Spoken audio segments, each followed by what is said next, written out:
నమస్తే, మా క్వాల్ స్టోర్ ఛానల్కి స్వాగతం. ఈరోజు మనం పాండవుల జననం, పాండురాజు మరణం గురించి తెలుసుకుందాం. ధృతరాష్ట్రుడు జ్యేష్ఠుడైన గుడ్డివాడు కావడం వల్ల పాండురాజే అన్నకు తోడుగా ఉండి రాజ్య వ్యవహారాలు చక్కబెడుతూ వచ్చాడు. దిగ్విజయ యాత్ర చేసి రాజులందరినీ జయించాడు. అపారమైన ధనం తెచ్చి అన్న అయిన ధృతరాష్ట్రుడికి అప్పగించారు.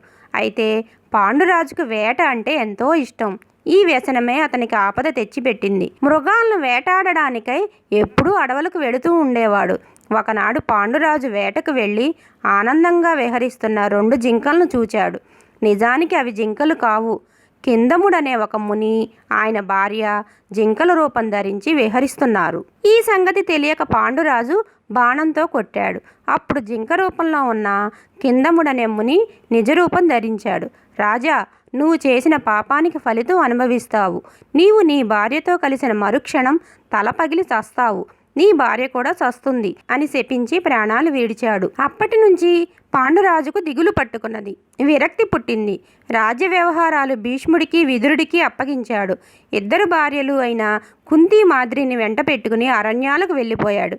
అక్కడే ఉంటూ బ్రహ్మచర్యం పాటిస్తూ వచ్చాడు. తపోనిష్టతో కాలం గడుపుతూ వచ్చాడు. అయితే సంతానం లేదే అన్న చింత ఆయన్ను బాధిస్తున్నది. మంత్రమహిమ వల్ల సంతానం పొందవలసిందని కుంతికి అనుజ్ఞ ఇచ్చాడు. అప్పుడు ఆమె దుర్వాస మహాముని మంత్రాన్ని జపించి ధర్మమూర్తి అయిన యముణ్ణి ఆహ్వానించింది. యముడు కుంతికి పుత్రుని ప్రసాదించాడు. అతడే ధర్మానికి మారుపేరుగా ప్రసిద్ధి పొందిన ధర్మరాజు. యుద్ధంలో పారిపోకుండా స్థిరంగా ఉండేవాడు కనుక అతనికి యుధిష్ఠిరుడని పేరు కూడా వచ్చింది. ఇలా కుంతికి పెద్ద కొడుకు పుట్టాడు. తర్వాత ఆమె వాయుదేవుడి వలన అమిత పరాక్రమశాలి అయిన భీమసేనుణ్ణి, ఇంద్రుడి వలన వీరాగ్రేసురుడైన అర్జునుడిని కన్నది. పాండురాజు 2వ భార్య మాద్రి కుంతి సహాయంతో అశ్విని దేవతలను ఆరాధించింది. ఆమెకు నకుల సహదేవులు జన్మించారు. వీరిద్దరూ కవల పిల్లలు. చక్కదనంలో వీరికి వీరే సాటి. సహదేవుడు బుద్ధిలో, తెలివితేటల్లో బృహస్పతి వంటివాడు.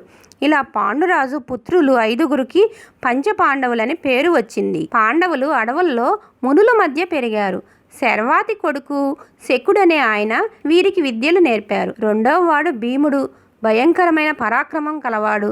పుట్టినప్పుడే ఇతను తల్లి ఒడిలో నుండి ఒక బండ మీద జారిపడ్డాడు. అప్పుడు ఆ బండ పగిలి పొడి పొడి అయ్యింది. ఒక కొండ మీద నుంచి పడినప్పుడు కొండరాళ్ళు 100 ముక్కలైనాయి. సింహంలో గురుడు, తులలో సూర్యుడు, మకా నక్షత్రంలో చంద్రుడు ఉండగా త్రయోదశి నాడు పగలు పితృదైవత్సమగు ముహూర్తంలో పుట్టాడు భీముడు.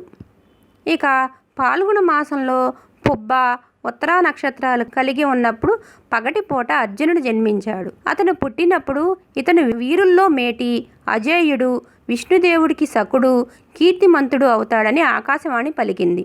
దేవతలు మునులు స్తోత్రాలు చేశారు. పూలవాన కురిసింది. ధర్మరాజు ఈటతో యుద్ధం చేయడంలోనూ, భీముడు గదా యుద్ధంలోనూ, అర్జునుడు ధనుర్విద్యలోనూ, నకుల సహదేవులు కత్తిడాలు పట్టుకుని యుద్ధం చేయడంలోనూ ప్రత్యేకమైన సామర్థ్యం సంపాదించారు. ఇలా గొప్ప తేజస్సు, పరాక్రమం గల కొడుకులు 5గురిని పొంది పాండురాజు ఎవరూ ఆర్జించని కీర్తి ఆర్జించాడు. ఒకనాడు పాండురాజు విధివశాన అందాల రాశి అయిన మాద్రిని చూచి మోహావేశంతో శాపాన్ని కూడా లక్ష్య పెట్టక ఆమెను పొందాడు. వెంటనే పాండురాజు మరణించాడు. భర్త మరణానికి తానే కారుకురాలనని మాద్రి దుఃఖంతో భర్త చితిపై దూకి చనిపోయింది. తండ్రి లేని ఆ బిడ్డలను భర్త వియోగ దుఃఖంతో కుమిలిపోతున్న కుంతీదేవిని అడవుల్లోని మునులు హస్తినాపురం తీసుకుని వెళ్ళి భీష్ముడికి అప్పగించారు. పాండురాజుకి యథావిధిగా ఉత్తర క్రియలు జరిపి అందరూ దుఃఖంలో మునిగిపోయారు. అప్పటికి ధర్మరాజుకి 16 ఏళ్ల వాడు. వ్యాసుడు వచ్చి అందర్నీ ఓదార్చాడు. ఇంకా దుఃఖకరమైన రోజులు రాబోతున్నాయని ఆయనకి తెలుసు. ఆయన సలహా ప్రకారం సత్యవతి, అంబిక, అంబాలిక అడవులకు వెళ్ళిపోయి తపస్సులో కొంతకాలం గడిపారు. తర్వాత భారత యుద్ధంలో ఘోరాలు చూడకుండా భౌతిక దేహాలు త్యజించి స్వర్గం చేరుకున్నారు. మరిన్ని విశేషాలతో నెక్స్ట్ వీడియోలో కలుసుకుందాం. ఈ వీడియో కనుక మీకు నచ్చినట్లయితే లైక్ చేయండి, షేర్ చేయండి, సబ్స్క్రైబ్ చేయండి. అలాగే పక్కనే ఉన్న బెల్ ఐకాన్ని క్లిక్ చేయటం మర్చిపోకండి.